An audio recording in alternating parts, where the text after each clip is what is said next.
Odisha market को आपण मानक स्वागत। तेबे फ्रेंड्स आज मु आपनको खंडुआ विषय रे कहिबी।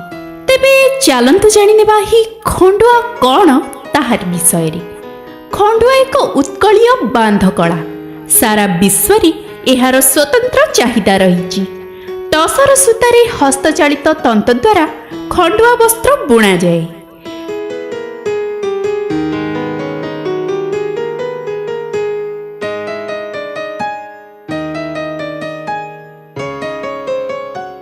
वस्त्र उपरि पशु पक्षी वृक्ष लता देवता मंदिर आदिर सुंदर चित्र करा जाए।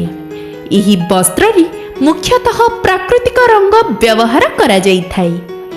विवाह बेले व्यवहृत खंडुआ पाट बुणिबा पई लाल बा कमला रंग शाल गछरु संग्रह करा जाई थाए। कटकर माणिया बंध ओ नुआपाटणार खंडुआ पाट पई प्रसिद्ध।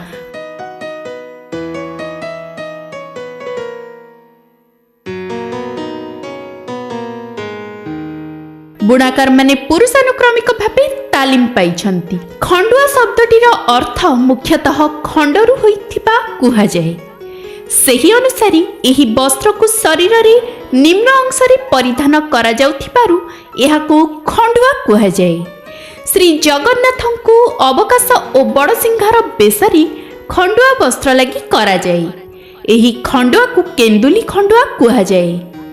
कटक और माणिया बंध को यार उत्पत्ति स्थल विश्वास करा जाउथिबारु एही बांधकला को कटकी और माणिया बंधी मध्य कुहा जाए। एही प्रकार पाटशाड़ी को साधारणतः माणिया बंध और नुआपाटणार अंचलर बुणाकार माने बुणिबार नजीर रहिछि। उत्कल रे गजपति राजा मानक राजूती समय रे स्वतंत्र बुणाकार मानक द्वारा प्रस्तुत केंदुली खंडुआ को श्री जगन्नाथ मंदिर को पठा जाउथिला। सेवा लगी व्यवहृत यह पाटगुड़ी को पारंपरिक पद्धति रे बुणा जाए। एहार लंब 12 फुट 2 काणी कहूणी ठारू काणी अंगुठी पर्यंत दूरत्व होई थाए। तेबे फ्रेंड्स आज मु आपनको खंडुआ पाट विषय रे कहूथिली।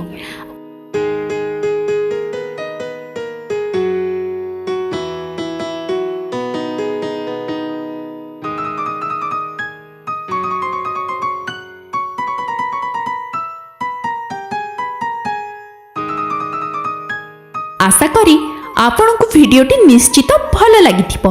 जदि एही वीडियोटी भल लगी थाए आम ओडिशा मार्केट चैनल को लाइक शेयर सब्सक्राइब करने को आदौ भूलिबेनी। धन्यवाद।